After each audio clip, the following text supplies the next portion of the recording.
Hello everybody, Jim MESSINA here from VintageDrumsTalk.com. Welcome once again to the 25th anniversary of the Chicago Vintage and Custom Drum Show. And I'm here with a real innovator in the vintage drum world, Tom Osborne. You may have heard of that name. Tom, how you doing, my friend? How you doing, Jim? Thanks for having me. So, thanks for being here. I mean, when Rob told me that you were going to be here, he asked me to interview you, and I said, gladly. I'm excited because you have a great product that I can really identify. Folks, I'm talking about Brushfire brushes. Now, you know, a lot of people are making brushes, but what's great about these is this is what I remember from the 60s. I grew up playing drums in the late 50s, 60s, and here, look at this. This is what Tom is producing. Why don't you tell me about this brush? That particular brush was something specially made for one of our drummers here at the show. Really? And that was done about 4 years ago. He wanted something that was non-retractable. I always make retractable brushes as per the vintage era. Huh. Those were not retractable because he specifically wanted something that was not retractable.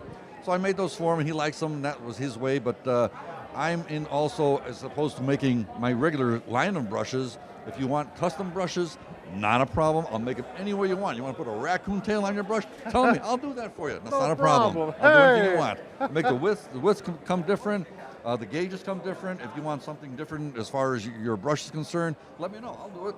Now, what I'm seeing here, now you say this is actually a custom set of brushes. Yes. Normally, and from what I remember in the 60s, these would be retractable, and they'd get bent all the time, but they were retractable. And but now he's got a tube here for this, and I've just never heard of these being made as a custom version. Sure. But here's the other version that you make, and these are the commercial versions. Those are the brushes that are currently being made. Those particular ones you have in your hand are the 12 gauge. I make them in 13 gauge. I do make them in colors too. I got a red, I got a blue, and I got a red with clear handle sleeves. And they're made whatever way you want as well. I also have the Sherlock brush. It's a two-stage brush that will not open up as you're playing.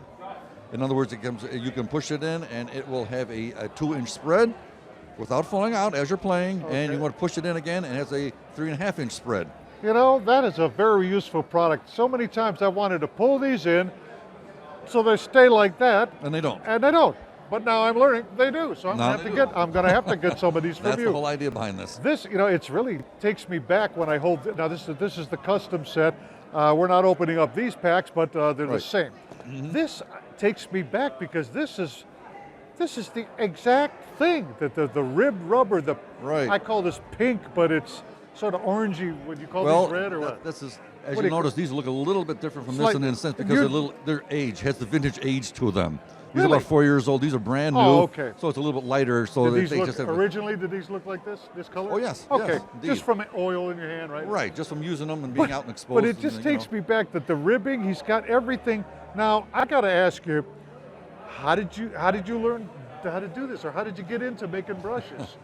I didn't. This wasn't my idea to make brushes. It was a necessity. Someone came to me. Actually, my brother came to me, and he said, I'm trying to find brushes like Slingerland used to make. Any chance that, can you do something? You know of anything? You know of anybody? I said, well, I have some, ways of getting this done. Let me try it. So I did, and it started, and then one thing led to another. This guy wanted them. This guy wanted them. It's just one of those spiral things that ever sort of happened that way. And the brush line sort of started only due to the fact that it was the old vintage models. This is the deal. Looking for that, and that's what I'm sort of doing. The gauge is the same, the balance and the weight are exactly the same as when Slingerland made them. I've changed the inside just a little bit, and they have a little bit smoother, a little bit more of a flowing action to them. But they made it sort of one way. I make it a little bit better, I should say, as far as my quality goes. Okay. And they're handmade. These are not spurred out in a line type of situation. I make them all. I check them all. I make sure they're okay and everything is done. You make them, or you have them? No, I make them. Me. I make them. Wow. Okay. Nobody else makes them. I make them. So again, I got to ask you. I mean, how do you know how to make these brushes? I used to work for Slingerland for 14 years. Well, there you go. So therefore, you get around and you find a few things how to do. And No this is one of the wonder things I these are learned how to do. exact. These are exact. You used Yes. to work for Slingerland. Yeah, How long were you at Slingerland? 14 years.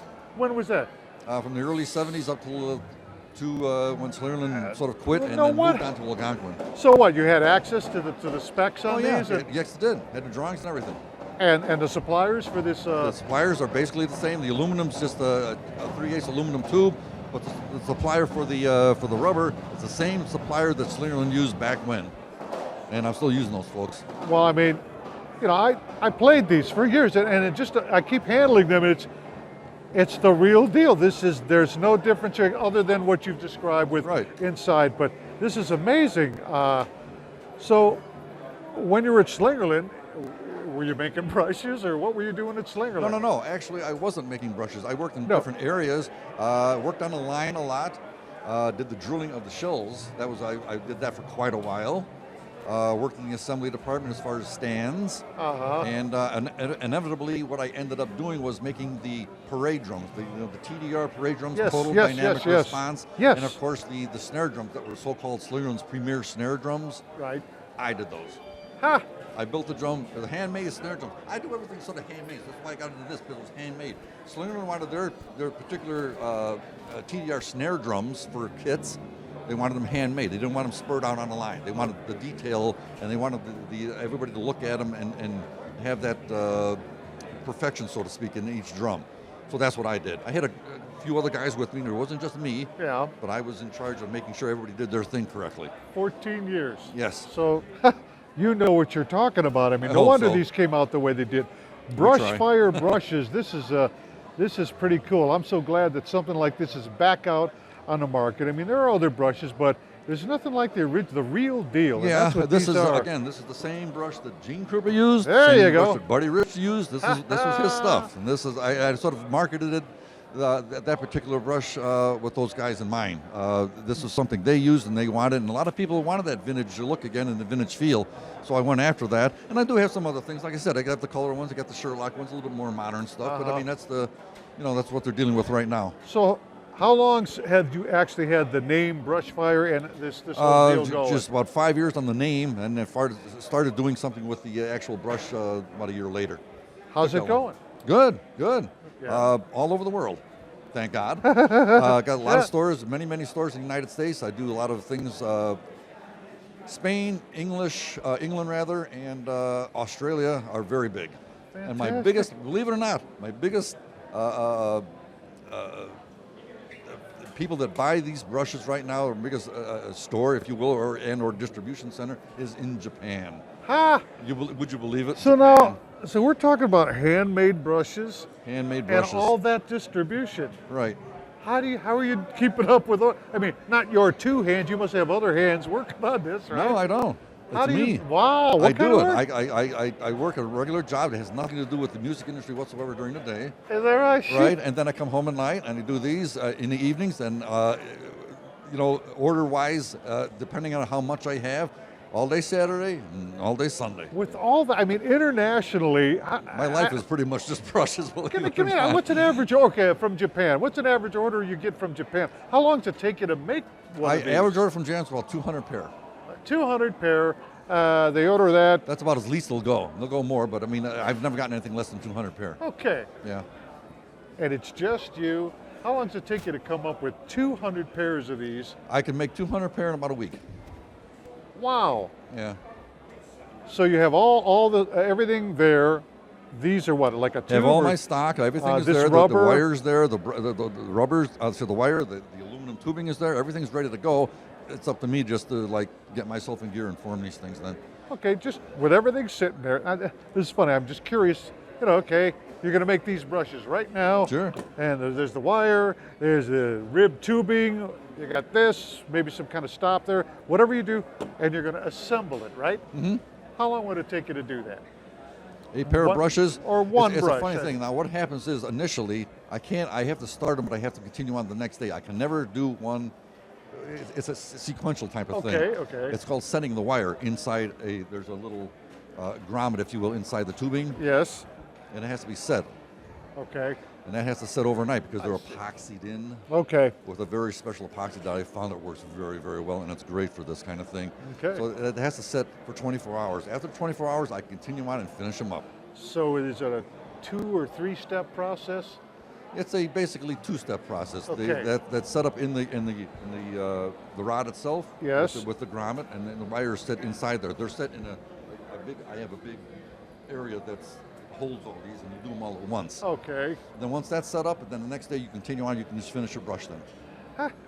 Yeah. One-man job. That's amazing. I know, and I'm trying to do more and get a little bit bigger at this, but it takes.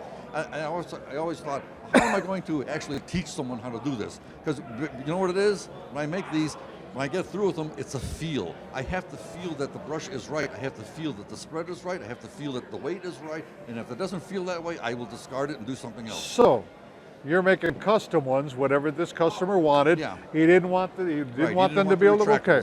Now you're making these, and you want the, for quality control. I shouldn't be able to tell the difference between this pair and this pair, or you want them to be the same. They should exactly be the same. However, sometimes it's a fine line.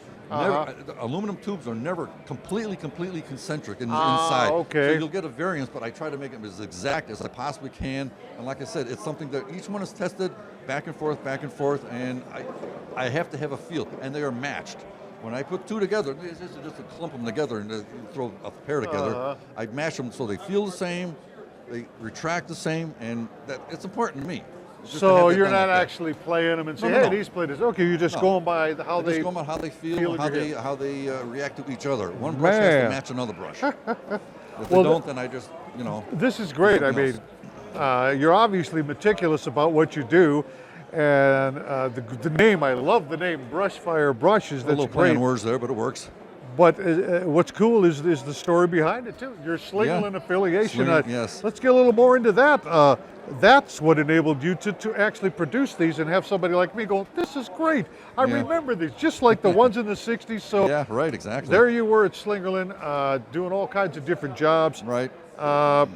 The name Osborne you're not the only one who worked at Slingerland, right? No, my dad did. He was obviously the president for a number of years back in the 70s. Little trivial fact there. And of course, out of high school, I started like this kind of thing. Come on to work. Dad was the president. I didn't have a problem getting the job. You know what I mean? There no you go. There.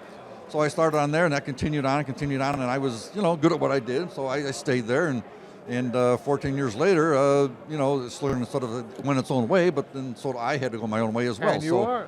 Here I am. And you're causing a fire here with Brushfire brushes.